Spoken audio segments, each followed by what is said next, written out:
This program is presented by University of California Television. Like what you learn? Visit our website or follow us on Facebook and Twitter to keep up with the latest UCTV programs.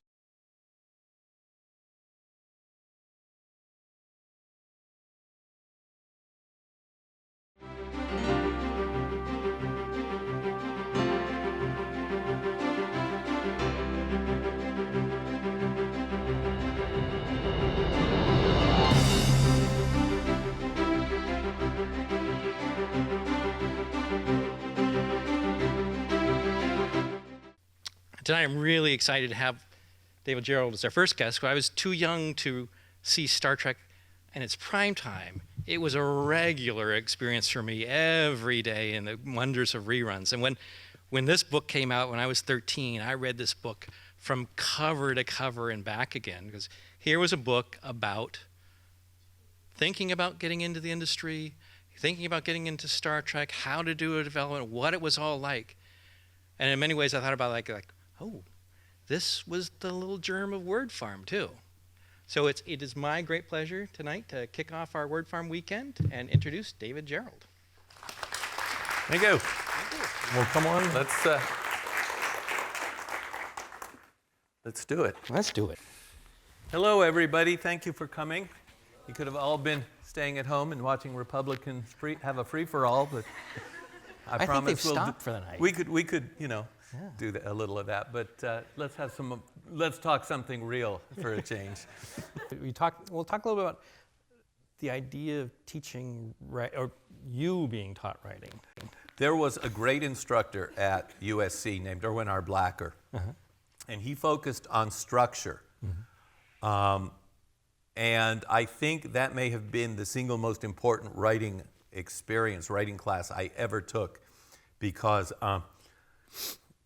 I hate it when that sneeze won't happen. Don't you? Anyway, so, hello. Anyway, but he focused on structure.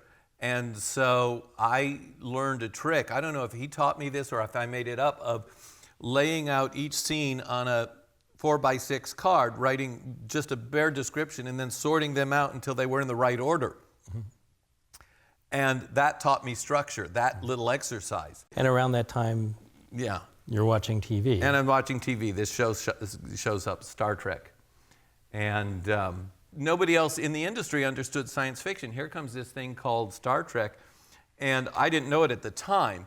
The first season, Harlan Ellison had said to Gene Roddenberry, you must hire science fiction writers because they know what mistakes to avoid. They will tell real science fiction stories. And Roddenberry listened. And so that first season, you just pillars of sci-fi writing. These were people who had proven they knew their way around science fiction. They weren't going to make the stupid mistakes. Hi, I'm Adam. Oh, I'm Eve. Oh, God. And at that time, so you become fascinated with the idea of writing for it. I wrote, the first episode was September 8th, 8:30, Thursday night, and Monday morning my agent took a 60-page outline for a 2-part episode. And Gene So you're a slow typist then? Yeah, I spent the weekend writing. And Gene O'Kuhn calls my agent and says, look, this is much too expensive for us to do. We're all bought up for the first season, but we'd like to meet this kid and find out who he is.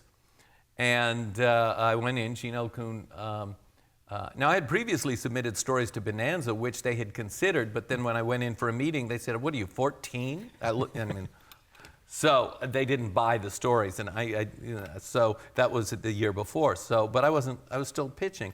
And Star Trek was, I had hubris, a bad case. It was, oh God, they're going to screw it up. They need someone who knows science fiction. And so Gene O'Kuhn said, submit for the second season. And it still was one of the shows, in most of its iterations, was one of the few shows that writers could come in and At that time, the TV industry depended very much on freelance writers. Now it's all writers' rooms and staff writers. So breaking into television, you're not going to do it the way I did. Nobody, I don't think anybody can do it the way I did. I was very lucky. They were desperate for stories that could work in the Star Trek universe, and not a lot of script writers understood either science fiction or the Star Trek universe. They didn't get the limits of what you could do. And you at first didn't either, right? Because you were talking about, I've read you were talking about you were doing spaceships that or space stations that they probably couldn't afford. Yeah, my agent said they can't afford a space station. When we did the episode, I said, could we do this on a space station? And it works better. And Gene Kuhn said, yes, we want to build a space station. We're overdue. Put it on a space station. So that was an important lesson of learning to not always listen to the agent. Sometimes the agent doesn't know what he's talking about. Sometimes you have to do what's right, what you know is right, but you know, God forbid if you're wrong and you just have that delusion. Oh yeah, I know what's right. Yeah. You have to. You're always on this tightrope of, am I being delusional again, or am I actually in touch with what the story needs? You know. And it sounded like you had to have been in touch because they were talking to you at that point, and you're young, and you had I think it was 5 treatments that you sent. Yeah, I submitted 5 outlines. I don't remember all of them. One of them had a teddy bear-sized creature who responded to negative emotions and projected negative energy out, and the crew turns on Kirk. The idea, which has been stolen about 3 times now by other Star Trek writers for comic books and whatever, but the idea is that the biggest threat is going to be the one you don't recognize. So if you have this nice, really cute, fuzzy creature, you're not going to recognize it as a threat until it's too late. Mm-hmm. And that was the idea behind Tribbles, that and rabbits in Australia. If you don't, some Englishman thought, gee, wouldn't it be nice if we had bunnies in Australia? So he released 6 rabbits. And in something like 10 years, they were hip deep in rabbits because the dingoes couldn't keep up and there were no natural predators. And even today, there's still a rabbit problem in Australia. They have a rabbit-proof fence that runs across half the continent. Oh, so they buy the idea, and they give you the opportunity to write this. What happened was, I think Gene was so busy at the time, he wasn't paying attention to what I was submitting, because I turned them in February, and I hear from them, and they kind of kicked me out of school. They said, you're graduating. I said, I want to do a directing project as a senior project. They said, no, you have to do a writing project. I said, you don't have a writing instructor. We'll all read it. So I was really angry because I said, come on, I came here to learn how to direct, and you don't want to bother with me. I said, all right, I'm not Mr. Good with the social skills, okay? So. Oh, well, I wasn't then. Maybe I You play very well now. Yeah, all right. Yes. I don't play well with others sometimes, okay? So anyway, they said, go and do a writing project. And a friend of the family said, look, I can get you a typing job over in the basement of CBS where you typed up the scripts on mimeographs and then you mimeograph them off. Google it. It's really scary. But that was how scripts were duplicated for the shows. And so I was typing scripts for Hawaii Five-0, and the dialogue was so awful, I had to physically restrain myself from fixing it while I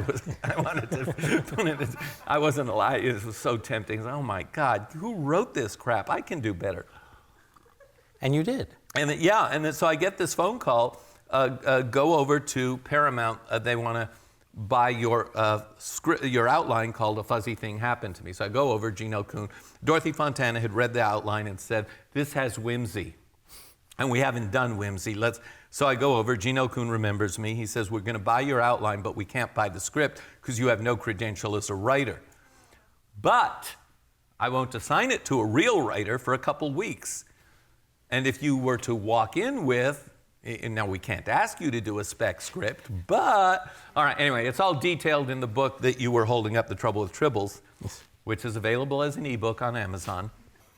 So I went home and in 4 days wrote the first draft of A Trouble with Tribbles. It was called The Fuzzy Thing Happened. And then the research department, Kellum DeForest, Joan Pierce, said, well, H.B. and Piper wrote a book called Little Fuzzy, so you can't do A Fuzzy Thing Happened. Can you change the name? And so I made a list of the silliest words I could think of and then crossed off all the ones that were too silly, and the only one left was Tribbles. And I didn't like it at first, honestly. And said, well, but it's better than the ones I crossed off. I went in, and I swear to God, this is how the conversation went. I said, and we can call the creatures Tribbles and the script can be titled The Trouble with Tribbles. And Gene L. Coon says, okay, that was it. You might think, oh, there was some, long involved discussion. No, that was it. It was that easy. Now, look, we had a budget per episode of $178,000, and that was considered expensive in those days. That we were able to do these episodes at that price still amazes me today. The more you learn about production and the cost of everything, I'm amazed that Star Trek was able to get on the air. Yeah. And also, I was looking about this scene and thinking about that, they're on the air with a very mixed race. Yeah. Yeah, and Nichelle Nichols, Walter Oh my God, Koenig, Nichelle is the most beautiful woman. Well, it's a toss-up between her and Sophia Loren, who's the most beautiful woman in the world.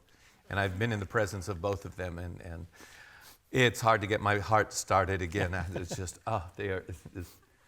And Nichelle is so much fun as a person. She is just wonderful to be around. And you came in, so you're coming in the second season? Yes. And as I was reading the book, the second season, the third season, something I didn't know at the time you saw it, you're shifting from Roddenberry to Coon? No, let me okay. do this. I'll backtrack. I went back to CSUN and with a document yay thick and slapped that on. What's this? That's my writing project. What the hell is that? It's an episode of Star Trek. They finished shooting it last week. It'll be on the air in the fall. I went pro. Now, look, I was not their best, I was not, I just wanted to learn, and they had their little pets, and I wasn't one of them, and so we had this. But I of all the learning experiences I had in college, I have to admit, I have to acknowledge, they were some of the best instructors. Some of the conversations and some of the lessons they taught still ring true in my head today. So as much as I do that story, I give them credit.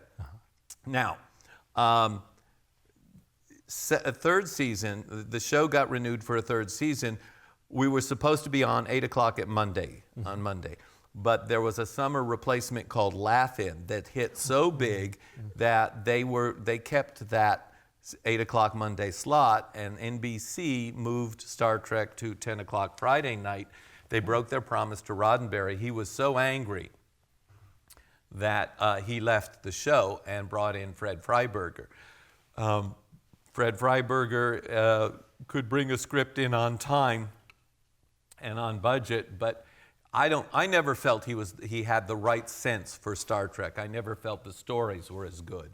Spock's brain, oh God. Oh. Anyway, so which has to be almost the worst episode of the entire series. I think Alternative Factor was worse. At least Spock's brain, you could laugh.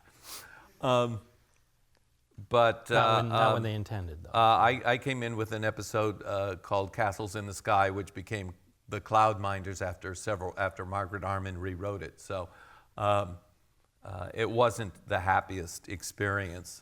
Fred Freiberg was not good for the morale of the show. He wasn't a people person. But he knew production. He knew production, and he just wasn't the right guy for Star Trek.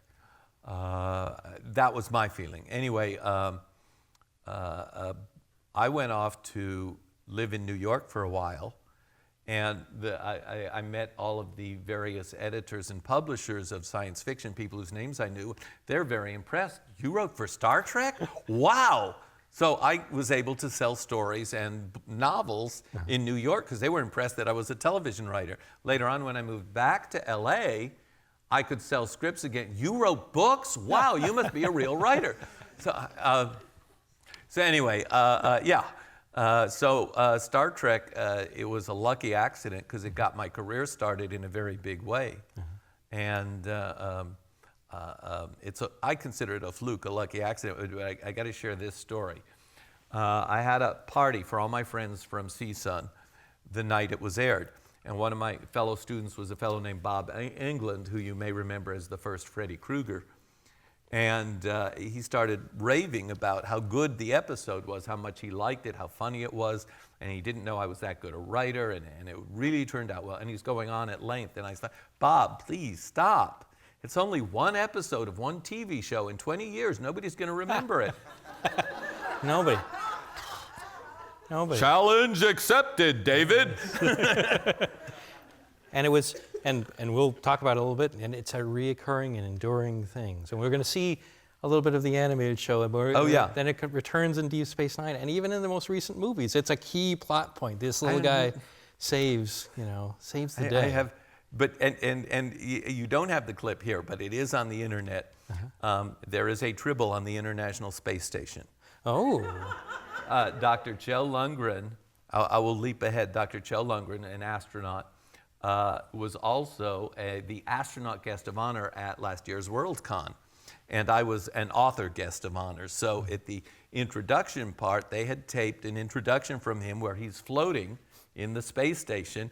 And as he welcomes everybody to the 73rd annual World Science Fiction Convention, and he says, welcome from the International Space Station. He says, oh, by the way, David, you left one of your creatures here. And he tosses a Tribble at the camera, and this Tribble floats in free fall past the camera. And it was like, man, I always want, I'm not sure I want to go in space, but I'm sure glad a Tribble made it. Yeah. So it's a little dangerous that there's a Tribble. Yeah, it's like, Houston, we have Tribbles.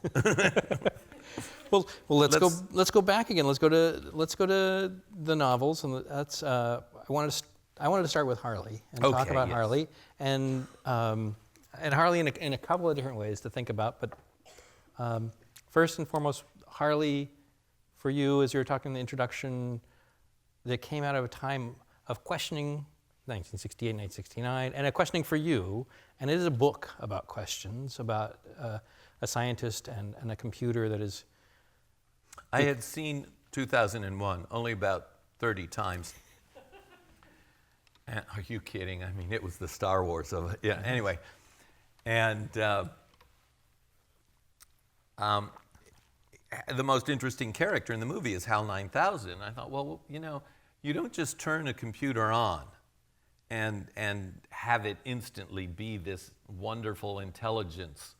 You have to teach it, you have to train it. And I started thinking, when we get to the point that we have intelligence engines, how do you train them? And it'll be like raising a child, and which I had not done at that time. But I started thinking, how do you teach someone or something to be conscious? What is the nature of consciousness? And I was going through some, I'm looking for the right phrasing. I was going through some very painful, emotional adventures of the time.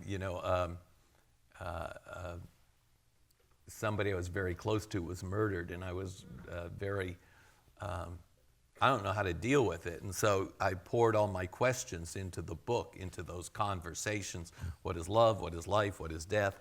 And the interesting thing is these are inquiries. I didn't have any answers to this day. I'm not sure I could answer those questions, but I think it's important that we ask those questions and examine our relationship, examine how these things are part of our life. The inquiry is more important than the answer sometimes. And so the entire book was conversations between this half of my brain and that half of my brain.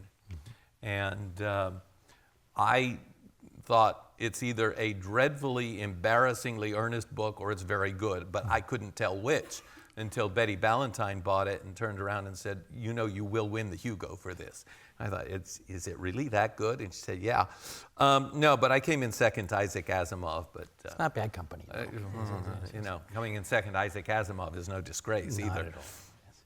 And it's the thing for me. It's the best of science fiction is there is that sort of veneer of science and technology, but it does kind of just come down to it's the questions about humanity, the relationship between Harley and David as they're talking to each other, and they've got some questions. And when it goes to talking about love and talking about death, it's very central to that whole book. Yes.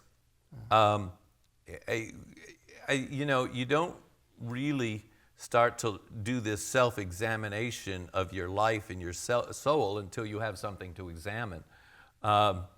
And it wasn't until years later that I started looking, well, what is my voice? What is my theme? What am I doing here?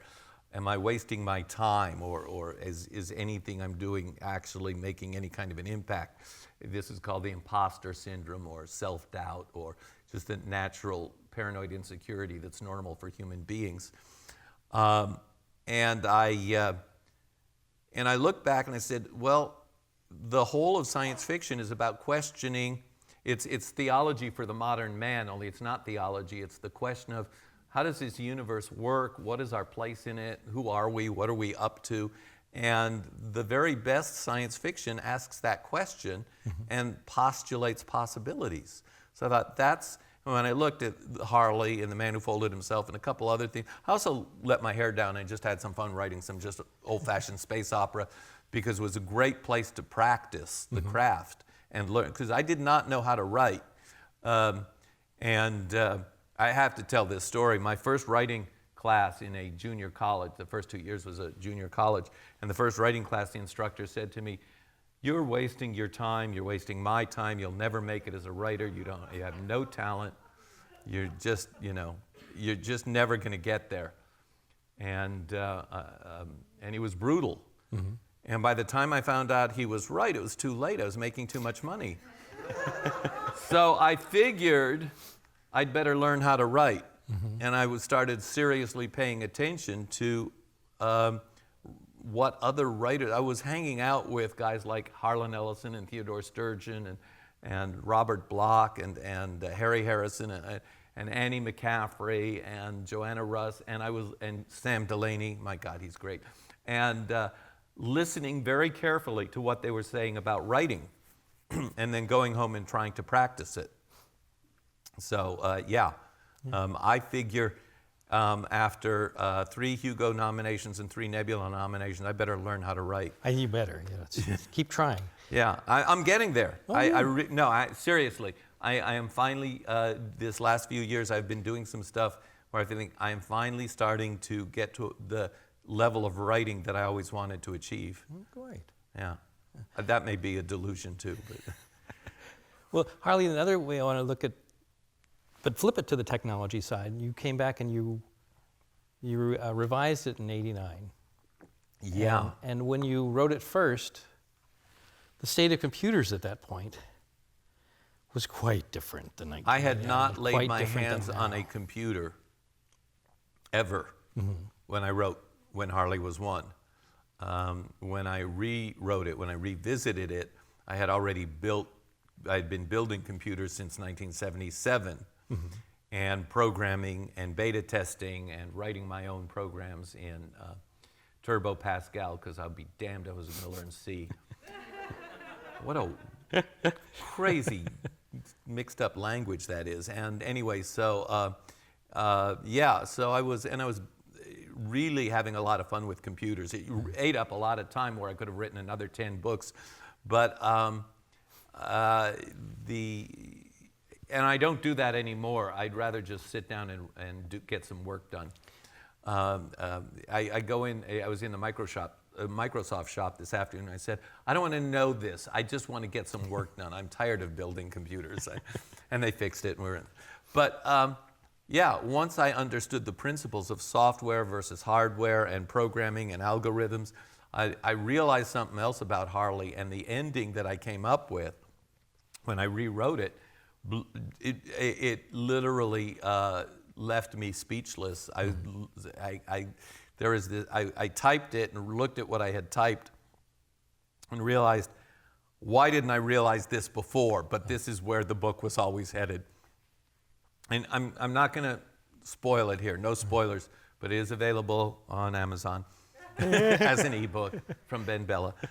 And it is one of those things where, as technology grew, I think you asked different questions of it. And so as you come to that point, and I won't spoil it too, I realized, I'm at this point, and it's a very sort of...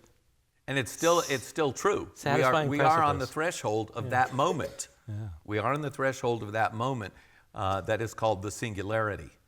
But there is something on the other side of that singularity that we don't know how to predict it. I don't even believe in the singularity. I think it already happened and we didn't notice it. Yeah. Siri's there, and it's all with us now. And Harley, like the Tribbles, and we'll come back to Harley a couple of times. Harley comes back in your work a number of times, but we'll come back to that in a little bit. I want to jump back because the Tribbles come back. You are the Tribbles. You are. Well, we have been planning a sequel to the Tribbles in the 3rd season of Star Trek. Mm-hmm. Now, I won't go into the whole backstory here. It'll go into my Star Trek. I'm writing a Star Trek memoir called "If You Had Wanted Me to Say Nice Things About You, You Would Have Treated Me Better." But we had planned. Gene Roddenberry had said we'll do a sequel to the Tribbles because they're so popular. But behind my back, he was very upset because he felt that Gene L. Coon had let the show become too silly, and he had told Fred Freiberger, "Star Trek is not a comedy." And so Fred Freiberger's first words to me, first words were, "I screened Tribbles this morning. I didn't like it. Star Trek is not a comedy." Okay. Fine, he's the producer. I didn't want to do another comedy. I wanted to do an adventure anyway. That's what I brought in. But this startled me as it being one of the, probably one of the rudest introductions I'd ever had with any producer anywhere. And all these years later, I was like, man, okay, if that's how social skills work in Hollywood, maybe I'm in the wrong place. Because my grandma taught me better. They just didn't teach them. No, it was just a weird introduction. But the premise of the idea of coming back when we went to the animated show, NBC had wanted to bring Star Trek back right away. They realized they'd made a mistake, and Paramount said, "No, we're making so much money in the syndication that we don't want to compete with ourselves anymore. So we don't want to do it." And it wasn't until in 77 that they started talking about bringing it back as a TV series. And then they said, "Oh, let's do this. This Star Wars thing made some money. We should do a movie." And the audience for it was a kind of a, it's sort we of had a Star Trek phenomenon that nobody recognized was there. We had a lot of fan mail coming in, and there was the Save the Star Trek, Get It Renewed campaign that John and B. Joe Trimble were responsible for, and they got Star Trek renewed, but nobody had ever done that. Fans had never done that before for any TV show. But the networks and the studios had no conception of what kind of a phenomenon was about to happen. And so when Star Trek was in syndication, it was no longer on too late for the kids. And there was 3 o'clock, 4 o'clock in the afternoon, 5 o'clock, 7 o'clock, 8 o'clock. And a whole new generation of kids who had not been allowed to stay up late discovered this show in syndication. And there it was, stripped 5 nights a week. You'd be home. Moms loved it. Said the kid's home in time for dinner. And if you don't finish your broccoli, no Star Trek. Okay. And it worked. I ate a lot of broccoli. Yes. God. Anyway, so what happened was Star Trek fans would show up at the science fiction conventions, and the true fan would look at the Star Trek fans and say, well, they're not real science fiction fans. They're Star Trek fans. They're Trekkies. The other thing that freaked them out was a lot of the Star Trek fans were women. And up till this point, science fiction fandom was like 95% male and 90% virgin. So I'm not kidding. And so a woman walks in the room, and there's this kind of, oh God, it's alien. and here's all these beautiful, eager, happy, excited young women coming to science fiction conventions. You could just watch these older guys, if you think Dr. Sheldon Cooper was, trust me. Okay, anyway, and so they didn't know how to deal with all these wonderful young women coming in. And so a lot of the Star Trek fans, and it was mostly the women, I have to give them credit, said, well, if we're not welcome in science fiction, we'll just have our own convention. We'll have a Star Trek convention. Now, up till that time, the largest world science fiction convention had been 2,000 people. The first Star Trek convention, the Commodore Hotel in New York, had 3,000 people. The second had 5,000 people. The third had 30,000 people. And all of a sudden, we get a call from Paramount. Dorothy Fontaine and I, Lou Mindling, who is head of marketing, says, come in for lunch or meeting. We go in. He says, explain this Star Trek fans to me. What the hell is going on out there with the conventions and the fanzines? And we had to teach him about fanzines and how the conventions worked. And it was a spontaneous thing. And that the conventions were paying money for first-class plane tickets, and paying fees to have the actors come in, and that the Star Trek conventions, those first few, here's the entire cast, and several of the writers, and even Bill Tice, the costumer, and I think the ones in L.A. Brought in as many of the behind-the-scenes people as we could get. So the fans loved it, and the whole Star Trek phenomenon. The fans would network. They'd share fanzines. They wrote pornographic fan fiction. There's quite a lot of study on that. There's a lot of study on that, though. I can tell you a story about how crazy some of those were, but I won't.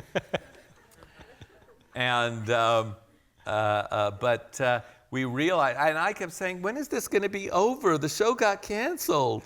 It's going to die away. Challenge accepted, David.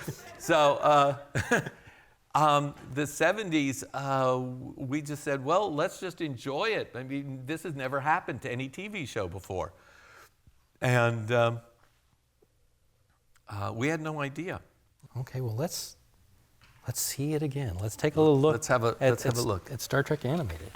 The interesting thing is Dorothy Fontana, who was producing this, said, I will hire Star Trek writers, people who know Star Trek. So she brought back people like Sam Peoples and Larry Brody, myself. She brought in Larry Niven and Norman Spinrad. I'm blanking out on it. Anyway, but so we were told, write a Star Trek episode. You're going to have to write almost as many pages as for a primetime episode because animation moves faster. And so we were writing as if we were writing the real Star Trek. This is one of the reasons why it holds up so well, is that once you get past the very limited animation and recognize, yeah, it's quaint, you're still seeing a pretty good story. Yeah. I have the set at home, and every so often I'll look at a few of the episodes, and yeah, that was fun. Doing things that you're told that you cannot do, or taking on challenges. I'd like to talk about them. When somebody says the word "you can't," I say "challenge accepted," and that's how I adopted my kid. I knew the world was going to say, and here I am. I was 48 years old. And a single gay middle-aged guy comes along and says, I want to adopt a kid in 1992. And the culture was not geared up with, oh, wonderful, welcome. It's kind of like, oh, really? And but one of the things I do in life is research. 90% of what I do is research. The other 10% is planning revenge. What do you think writing is? Writing is getting even. So I realized I had always wanted to adopt. My grandmother had fostered kids, and my favorite uncle was one of the kids she had fostered. And I had aunts and uncles who had adopted kids. And so in my family, there were extended family, there were almost as many adopted kids as handmade ones. So I thought, it's a great thing, to adopt. I saw a thing in the paper about an adoption fair, and it reminded me that it was on my bucket list, and I thought, gee, I better do it now because I'm not getting any younger.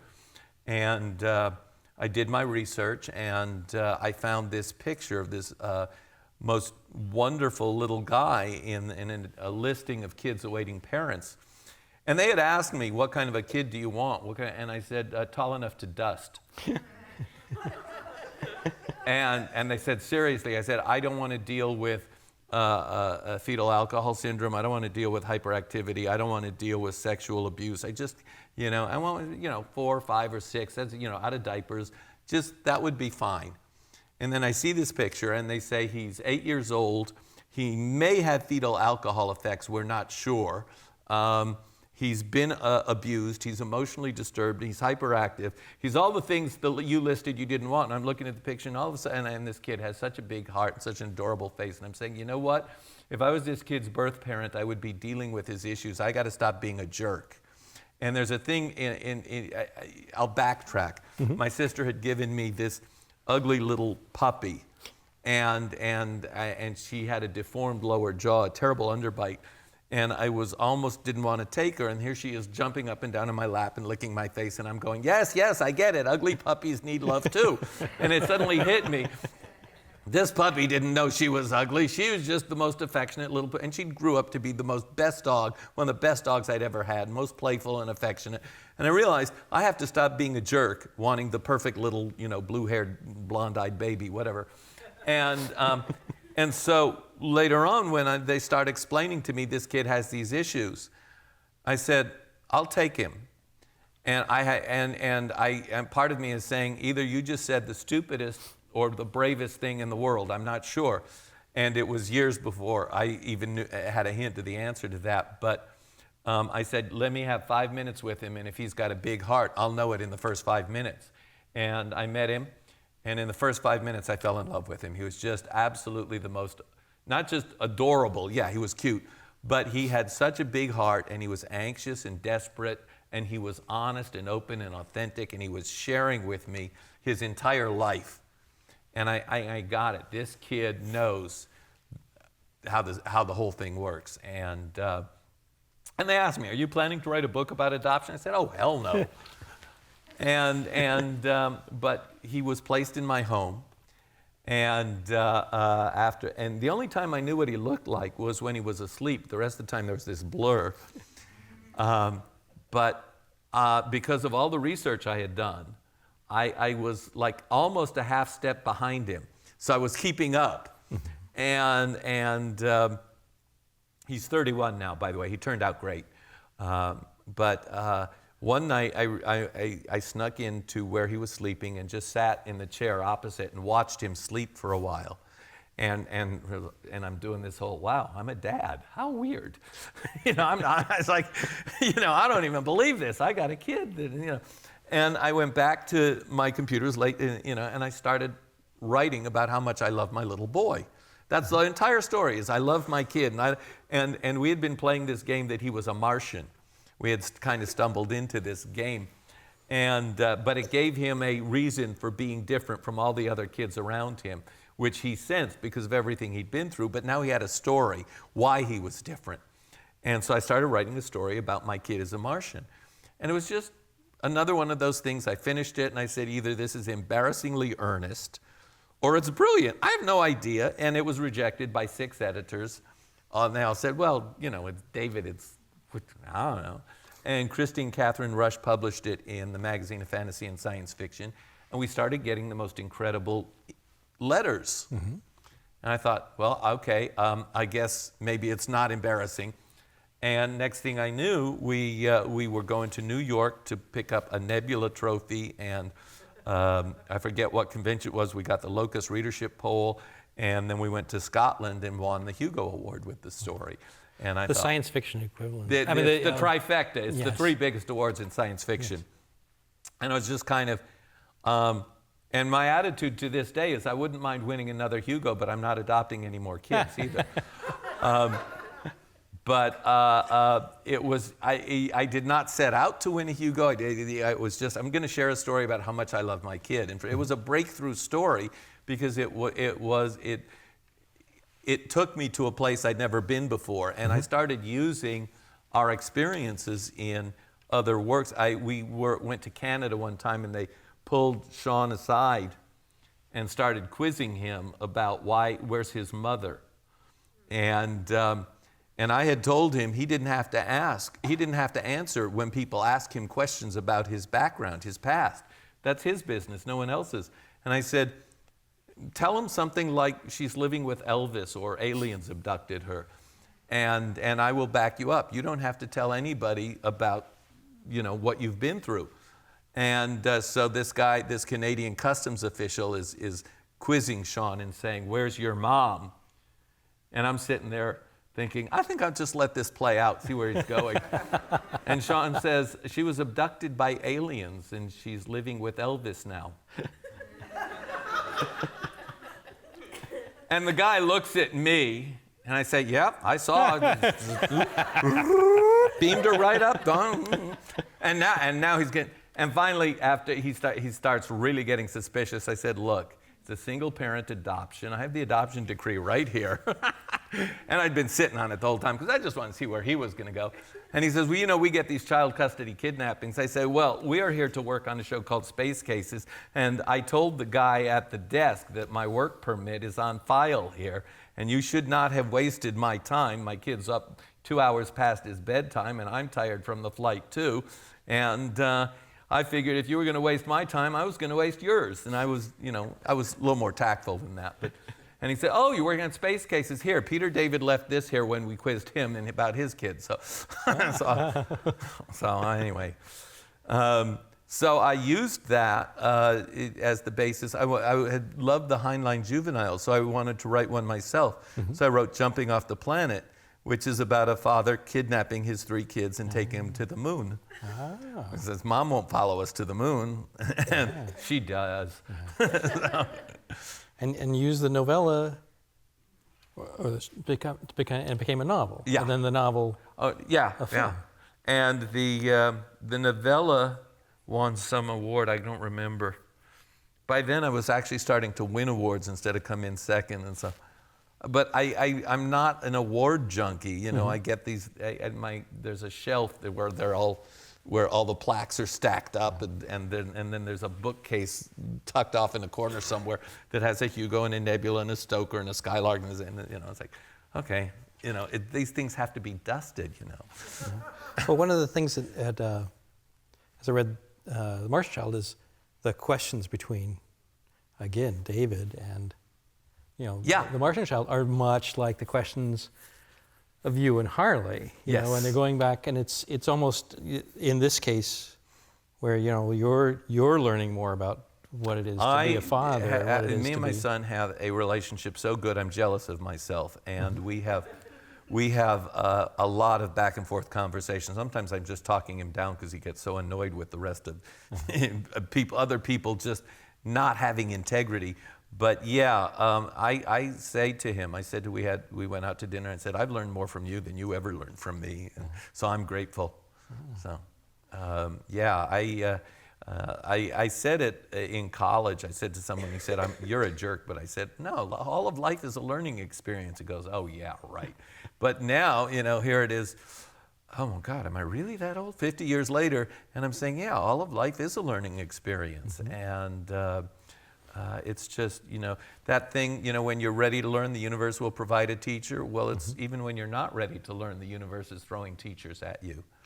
And one of the best teachers was Sean. I had to learn how to listen in a whole different way. I had to learn how to listen to where he was coming from. You guys, anybody in here is a parent yet that you know about? Okay, only a couple. According to the actuarial tables, most of you are going to end up with kids at some point in your life. You will learn more from them than they will learn from you. But your job is to be a role model. It's not what you say, it's how you behave. There, I just told you everything you need to know about parenting. That, and never lose your sense of humor.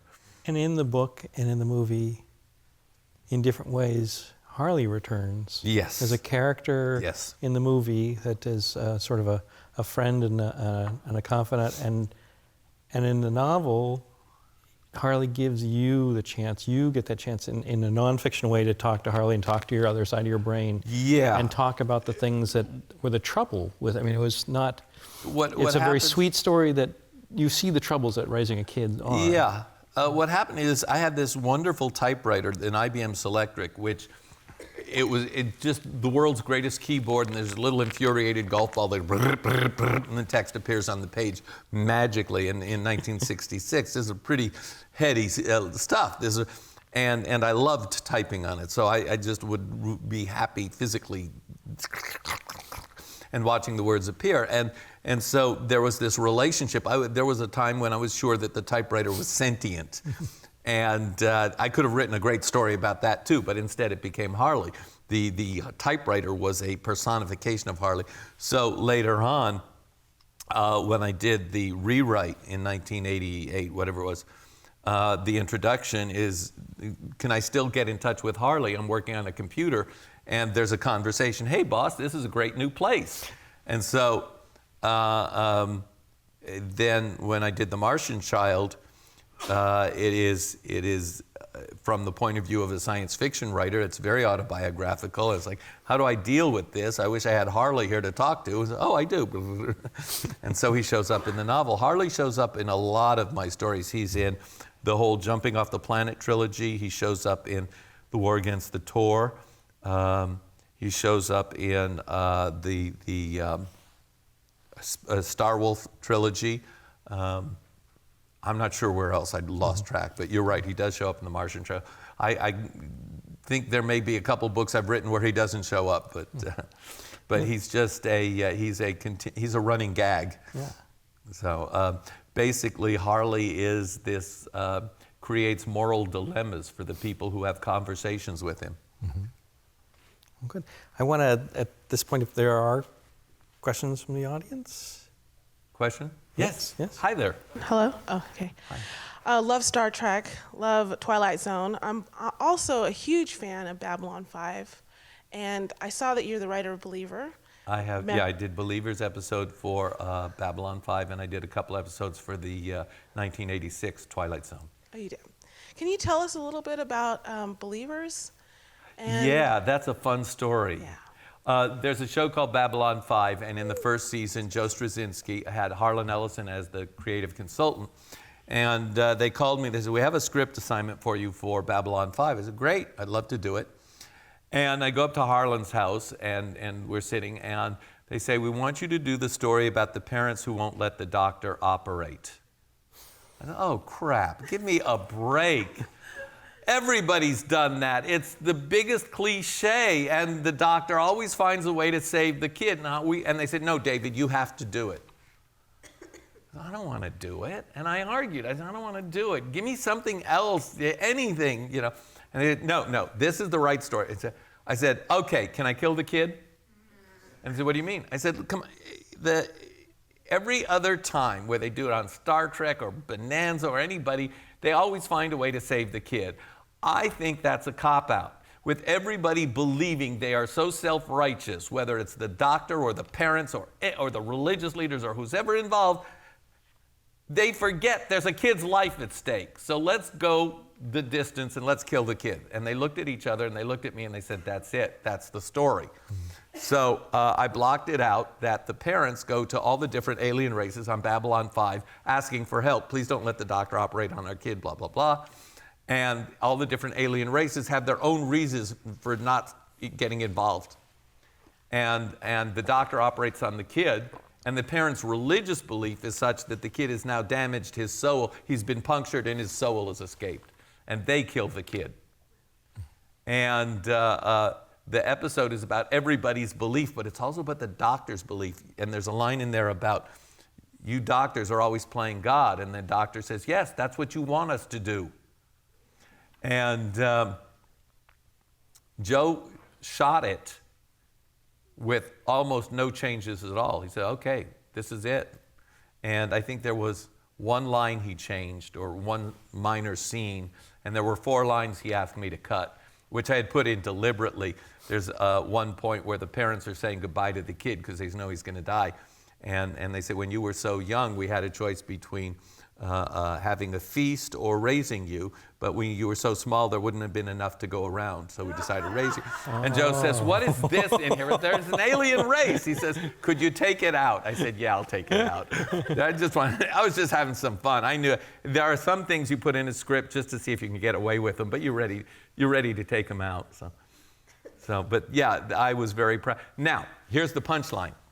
So I'm writing the script, and I'm writing it at 3 a.m, and I suddenly get the scene where they're saying goodbye to the kid, and I get this chill up my spine, and I had to walk to the other end of the house and make sure my son Sean was all right. Oh. And yeah, he was fine. It was me who was like going through this thing, you know. And I went back and I picked up the phone at 3 a.m. I called Joe Straczynski. What is it, David? I said, now I know why you wanted me to write this script, you son of a bitch. And hung up and finished the script. That was why, because I had just adopted Sean only a few months before. And I hadn't put it together why they wanted somebody who understood parenting. God knows why they thought it was me, but they wanted a parent to write this script, and they were right. And the thing is if I had it to do over again, it would have been a much more brutal and much more emotional script. But I was being very careful with the Babylon 5 structure at the time. But I'm very proud of it. I think it turned out well. Thank you. Thank you. So as I was walking over here from my office in the theater building, I confirmed via text that this was indeed the question I asked of my dad when I was 7 years old, watching The Trouble with Tribbles for the first time. So they clean up the Enterprise by beaming the Tribbles over to the Klingon vessel. What do the Klingons do with the Tribbles? Soup. No! I don't know. No! It's a shaggy dog story. It's one of those stories where you're not supposed to ask that question. For me, the question is, after this long journey of 50 novels, for example, what would you consider were the greatest challenges that you have? 3 of the most important challenges. Well, as a writer, the most important challenge is the blank page. The second challenge I would list, by the way, that is a great question, thank you. The second challenge I would list is getting out of the house and actually having a life. I know a lot of people who just sit alone and type, and their writing is kind of stunted. And I think that a writer has to have something to write about. It was Plato, I think it was quoting Aristotle, but I wasn't there, said the unexamined life is not worth living. And my take on it is the unlived life is not worth examining. So you need to get out and have some adventures. And life is a choose your own adventure. So I think there's a certain ambition to learn what is going on with the rest of the human race. Connect to other people, find out who they are, fall in love, fall in hate. But don't be this emotionally stunted thing that doesn't have a life, because then you have nothing to write about. So I would say be ambitious in life. And the third one is the status quo is the enemy. You have to make a difference. You have to take on a challenge, whatever it is. And it doesn't have to be you don't have to remake the whole world, and in my case, it was, I'm going to take on the challenge of adopting this kid. And his life will be a life he loves living because I am his dad. And it's a very small piece, but it's a possibility that it says, here's a possibility. Children deserve parents. And I have been an adoption advocate, and I've spoken at parenting conventions and adoption conventions. And there's that little piece that I think where I can make a difference. And I get emails from time to time. I just got one last week from people who say, your book helped us make the decision to adopt, and we've just had 2 kids fostered with us, and so on. So that, to me, says, okay, I don't have to make the biggest difference, but I've made a difference that helps other people. So that's the third challenge. The status quo is the enemy. Don't settle. There's this phrase, the comfort zone. It's not a comfort zone. It's the zone of resignation. It's where you gave up. It's what you settled for. And where you produce results is in the risk zone. You got to commitment is the willingness to be uncomfortable in the pursuit of results. So that's my personal mantra. I hope that answers your question, because you kind of caught me by surprise with that one. It's a great question. I'm going to be thinking about that one for a long time. I might even write about it on Facebook. I'm known for... Does anybody here follow me on Facebook? Nobody. Oh, you're missing all the fun. I go on, it's late at night, and I go on these 2,000-word rambles. And they're wonderful. And that was like early on, it was a connection of a reconnection with your writing. Yeah. Was reading your Facebook postings, and I had never seen someone who was so prodigious. There was so much to do there. It's practice. Writing is about using the language accurately and precisely. So you have to become a student of language. What is the rhythm of the English language? It's iambic, by the way, lub-dub, lub-dub, lub-dub. But you become a student of linguistics, a student of semantics. What are all the different tricks that language is capable of? What can you do if I've written a book where you don't know the gender identity of the protagonist. I won't even say hero or heroine. The protagonist is gender neutral. And it was a linguistic adventure.